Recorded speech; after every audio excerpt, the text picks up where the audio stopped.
I think just people giving one another grace. It is staff member to staff member, teacher to student, student to student, parent to teacher, whatever it might be. We live in a busy, fast-moving world, and I do not think that we give each other or ourselves enough grace in what we do within education. I don't know that I would say that if I was working in another profession, but I think that within education, it's the one thing that we often miss. We do not give ourselves enough grace because we are expected, whether it's by ourselves or through society, to be on all the time. And that is exhausting. It is so exhausting. And to expect that of our students is unrealistic because at the end of the day, this might be their job showing up to school, but it's exhausting. And I just think all around our world, predominantly in education, we just need more grace. If there's anything I could change, it would be that. Hello, everybody, and welcome to the Brighter Together podcast. My name is Janet Courtney, and my special guest today is Hannah Frink. Hannah is the Student Success Coordinator at Perham-Dent Public Schools in Perham, Minnesota. Hannah, thanks for being on the podcast. Thanks for having me, Janet. So tell me, Hannah, what is happening in Perham-Dent and in Hannah Frink's world right now? Ooh, lots of good things going on in our district. I've been fortunate enough to be here since I was hired right out of college, so I really love where I work. Our district has about 1,600 kids. We're located in west central Minnesota. A lot of the schools along our highway are quite a bit smaller than we are. And so we kind of draw all different students from all walks of life through that highway corridor. We have our elementary, our middle school, traditional middle school, a high school, preschool, and an alternative learning center. Our middle school and our high school have recently started implementing BAR, and we've just seen some tremendous growth, not with just our students, but with our staff. Family engagement has been on the rise over the last couple of years. We've been utilizing talking points, which has made a world of a difference. And the really unique thing about our district is that we have a fantastic community. When you drive into town, one of the first things you see is the black and yellow water tower that says Perham Yellow Jackets. Okay. We have a variety of industries here in Perham. So like if you eat like Shears or Barrel of Fun chips originated here, Tuffy's dog food, the Wiley Wallaby licorice with like the little kangaroo on it. All of that is made here in Perham. Wow. And beyond that, we have other factories as well. And these companies have just been wonderful sponsors and stakeholders for our district. We are so fortunate to have the partnerships that we do within our community. So tell me, you said BAR. I don't know that all of our listeners or myself know what that is. So explain that to me a little bit. BAR is a nationally recognized program. Okay. It stands for Building Assets, Reducing Risks. You are taking the same students, same teachers, and you are working together to try and get different results. For us, at our high school, for example, one of the things I do as the Student Success Coordinator is coordinate this endeavor. And so our high school, for example, never had student-centered conversations. We had always been departmentalized by curriculum. And when we implemented this last year, we broke down into grade level teams and we had weekly meetings that were student-focused. And this led to a huge change within our school. Within 1 year alone, we saw a 27% decrease in chronic absenteeism in our high school and a 17% decrease in our failure rate. Wow, that's incredible. You got to get them there, right? They got to be at school. Wow. Yep. Fantastic. And how long has that program been implemented at your district? So we started last year. We were fortunate enough to receive a state grant to fund our high school. And then our middle school is being funded through county collaborative dollars. Very cool. Very cool. So is that something that who would start something? Is it something that you did, or is it something that like all of the leadership team? How do you go about implementing something like that? Well, we kind of had the cart before the horse. Okay. In our district, there was a state grant that was available, and I got an email on a Friday, and one of my jobs is grant writing. And so it was kind of hey, Hannah, can you write a grant? This is due on Tuesday. Oh, geez. Sure. Okay. Sure, I'll write a grant. We'll see what happens. I did not anticipate receiving the grant, just because it was a competitive grant program. They had 52 applicants and they only awarded 14. But I was Wow. very, very grateful, just because bar implementation, it does cost money. Okay. And then in this case, it required a little heavy lifting. And so it also needs to help cover a portion of my contract. I gotcha. Okay. Wow. So you wrote a grant in 4 days Yes. or less, Yes. probably And I less. had wonderful help from a former superintendent of the district who's been a great mentor. She provided great insight that I think really helped kind of tie up any of those loose ends. I'm always impressed by people who can write grants because I've looked at grants and it makes my head spin. They make my head spin. They really do. It's a And whole other like art of writing mm-hmm. because I'm a Yes. very emotional writer and you have to take that out of it completely when you write grants, which is so hard to do. Mhm, mhm. I've done, um for us, we do a lot of requests for proposals or RFPs, that's something that we do, and depending on the state, they kinda sorta start looking the same, and, I know I'm gonna have to have this, and I'm gonna have to have this piece, so there's, like, the core, and then there's more, and so is it that kind of as well? Is there pieces that you have that you consistently see that you have, like, on a shelf waiting for a grant, and then the rest is or is that not the case? I don't know. No, I would say Curious. that's the case. I mean, they're looking for narratives, they want goals, objectives, data points, things of that nature. Wow. Wow. Good for you. That's exciting. So how long does the grant last for then? Is it a renewable grant or how's that work? So this grant period is 2 fiscal years, so last year and this year. Mhm. And then we have a 3rd year of implementation. And so our county collaborative has offered to cover our 3rd year here at the high school, Nice. which Yeah, when you see results, right? That's the thing. yes. That's the point Yep. of it is to get it in there, get the Yep. results so then the board and others can go, "We don't wanna lose this program. It's working." Right. And we've Yeah. been fortunate again, our county collaborative, we there's a big component on family engagement and truancy. And they have allocated a lot of dollars to this endeavor over the last couple of years. Last year, they paid for 2 schools in our county, and then they are funding 2 more this year. And so to have that level of support, I think is huge. So again, we were fortunate at our high school to be supported through the state, but to have that at a county level is a whole other Yeah. endeavor. Yeah, and then everybody's pushing and moving in the same direction. That's fantastic. Yeah. Awesome. Well, I love the fact that you're getting results and that you're seeing it. And what are you seeing as far as like how is that changing like the morale or teachers or students? Are you seeing changes there as well? Absolutely. One of the things, we did talk about this week, we actually just finished our bar training yesterday. You have 2 days of training at the start of every school year. We were talking about how to better build and support those student to student relationships. Because I think Mm-hmm. we're really good with the teacher to student, we're really good with the teacher to teacher relationships, but it's the student to student that we definitely need to work on a bit more. And I think a lot of that is just naturally born out of our technology driven world. Yeah. Students communicate through devices. They do not work on that one-on-one communication. But in regards to staff morale, oh, Janet, this is like, I don't know. I could talk about it forever because it's such a day maker for me.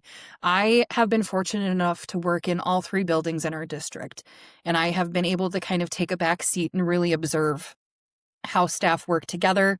You're able to see strengths, weaknesses, all of it, and no building is perfect by any means. Mm-hmm.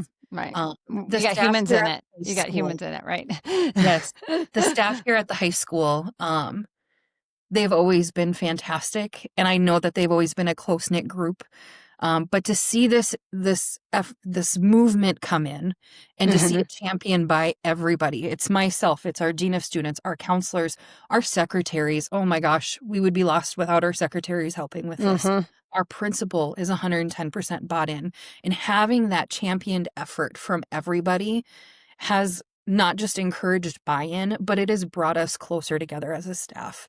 The culture and climate of the building was very different last year than it was the year prior. And then when we all came back together here this week, this was a totally different feeling of where we were a year ago when we were I just getting started. yeah. And it's No, go Oh, ahead. Go right ahead. No, go right ahead. it's such a beautiful thing Mm-hmm. to Yeah. see grown adults come together and not just bond for each other, but we are genuinely bonding over our love of education and working with kids. There is a crisis in this country, a massive shortage of special education teachers. We know how devastating this can be for your students, families, and staff. Lighthouse Therapy places experienced special education teachers in virtual, hybrid, and on-site roles, and we handle everything from hiring to onboarding to mentorship. These aren't just placements, they're professionals who understand compliance, collaboration, and care. Let us help you fill in the gaps with special education teachers who really understand. We are here to help. Visit lighthouse-therapy.com/brighter together to connect with us today. Yeah, because that's why we're here, right? That's why we're here. And I'm wondering too, then you're probably going to see less turnover. Yes. Yeah. That's the hope. Mm-hmm. Yeah. So teachers come back. It's a tough field. It's a tough field. It is a very tough field. Yeah, and it's not rewarded as it should be. We all know that. It's not paid as it should be. We all know that. It's broken, and we know that too. But that is the amazing thing about educators is we love the kids, and we're here not just for a paycheck. We don't come in just to make the money, and there's certainly not the kudos that you get if you work in other industries, but you do see it in the long run what the results are. And we're changing a generation, and you guys are changing a generation because you've got kids that are now going to graduate, and because you've got them at school that wouldn't have otherwise, right? It's amazing. That's amazing. I love that for you guys. I really do. And parents, you're changing parents. I'm assuming you're also affecting like family dynamics as well then. Yep. So, and that's a big piece of this. I did a little work this summer on like the building dual capacity framework for school and family partnerships. And one of the big reasons why families are often disengaged is because they have had either some sort of historical trauma or just a terrible experience linked to school and education. And you have to really break down that barrier, and you have to meet them where they are and be willing and vulnerable yourself to help coach them through. And they might not be ready to walk through, the doors of your school. You might have to go meet them in the parking lot to start. And that's okay. Because at the end of the day, we're all here for the same purpose. We're here for our kids. So it's BAR and then talking points together have worked wonders for us in terms of family engagement. Let's dive a little bit. I think we've got BAR. Let's talk about talking points. Tell me a little bit more about that one. Talking points. It is an equitable communication tool. I found out about them a handful of years ago. We had we still have her, fortunately. We have an ESL teacher who is Maria is amazing. I don't know what we would do without her. She is like our little golden nugget here in Perham, and we are so, so dang grateful that we have her. Over the years, our Hispanic population has increased. We are now at about 20% students of color, which is very different from where we were probably 15 years ago. It's more than doubled. Wow. And Maria just she's so ingrained in the community, and these families trust her. And it's beautiful, but she was getting burnt out because she was trying to provide language support and just be that support person for all of these families all of the time. And it just was not realistic. And that's because we had a communication barrier. And I was trying to find an alternative to kind of help take some things off of her plate. And I stumbled across Talking Points. So what Talking Points does is that it allows staff to send a message in English, and the parents or caregivers receive it translated into their preferred language. So if our student information system has parents flagged for having a preferred language of Spanish or Ukrainian, it's automatically translated in that for them. They can respond in their preferred language. It comes back translated to us in English. And the beauty of Talking Points is if you have a flip phone, you can have it because it creates every message with a teacher will create a separate phone number, and it becomes a one-on-one communication that way. And so you don't need the fanciest iPhone. If you want to have the app, you can. But again, if you have a flip phone, this works. And it has been an absolute game changer. They have so many different features that are add-ons. This year we purchased document translation, so everything is automatically translated that we attach.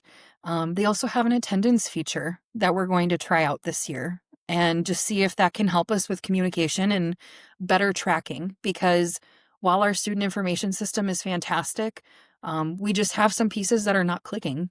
And so this provides that alternative. It's artificial intelligence is a beautiful thing, and that is part of the Talking Points platform. And it's just been an absolute game changer. I don't know if I need to state, but I am not endorsed by BAR or Talking Points. No, I get that. In Yeah. any way. I am so incredibly passionate about these two things we have been able to bring in that have absolutely transformed what we're doing here in this district. Yeah. And that's it. Some other people haven't heard of them. And, we promote Lighthouse. That's what we promote. There you go. That's what we promote. BAR and Talking Points, if you want to promote, we can talk. But it's just one of those. I mean, I'm glad. I'm really excited for you guys that this is something that is making a change. And certainly, I'll tell you, we went on vacation. We love going to Mexico. I love Mexico. I love the people there. That's beautiful. It's just, it's a place that we as a family, we've just kind of been all over different places in Mexico. And it's not far from where I am in South Texas. So, it's an easier trip. Right. It wasn't when we were in Michigan, but we still went. And they work so hard. They're amazing people. And this last time that we went, it was always that language barrier because I don't speak Spanish.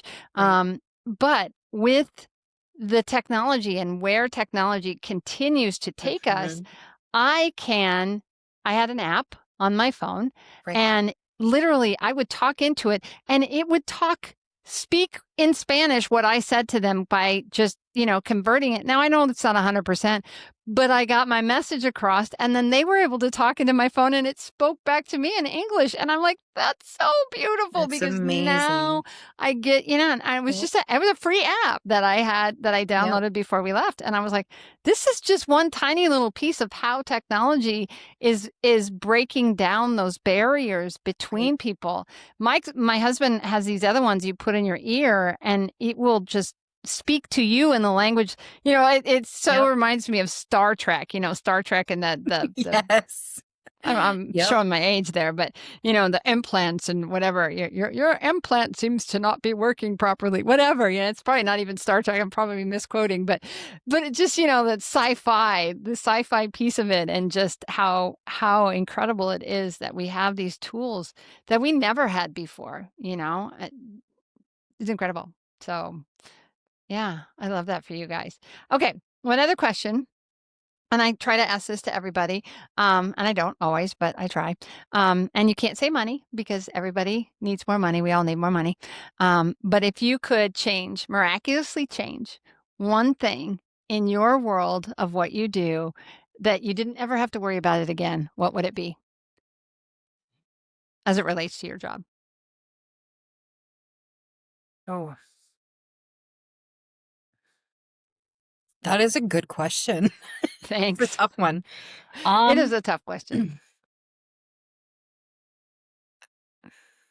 Grace, I think. Just people giving one another grace. That's a good Whether one. it is staff member to staff member, a teacher to student, student to student, parent to teacher, whatever it might be. We live in a busy, fast-moving world, and I do not think that we give each other or ourselves enough grace in what we do within education.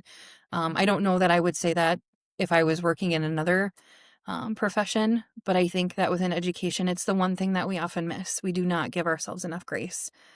Because we are expected, whether it's by ourselves or through society, to be on all the time. And that is exhausting. It is so exhausting. And to expect that of our students is unrealistic, because at the end of the day, this might be their job showing up to school, but it's exhausting. And I just think all around our world, predominantly in education, we just need more grace. If there's anything I could change, it would be that. Yeah. My last podcast guest said kindness, very similar. Yep. And she was practically in tears. She said, I had a little kindergarten boy who another little boy wanted to sit next to him and he refused, and he was stood there and he didn't know what to do and he was practically in tears, and she said it broke her heart. And it was the kindness, same kind of thing, same. And that's so true. Just yeah, it's funny because my signature when you email me, one of the salutation is grace and peace, because we need more grace and we need more peace in our We do. world. And I it's a great answer. That is a really great answer. So kudos to you. It sounds like you have such an amazing team and amazing things going. So keep it Good. up. Where do people go, Hannah, if they have questions for you about what we talked about, or how do they find Perham Dent Public Schools? Perhamschools.org. Awesome. Okay. And you would be probably, if we just look up Frink, Frink, Hannah. Yep. It's HANNAH, Yep. Frink, Hannah Frink. You can probably search her within the website and find an email or something. So, yeah. Awesome. Well, thank you. It's been a pleasure. I learned a lot about two systems I didn't know anything about. So I'm always excited to learn new things and to see how it's working for you guys and making such a positive change for your students. That's what Brighter Together is all about, because we really are brighter together, aren't we? That we are. We cannot be individual silos. The system is not meant to work that way. Well, thanks again. I've really enjoyed it. Thank you, Janet.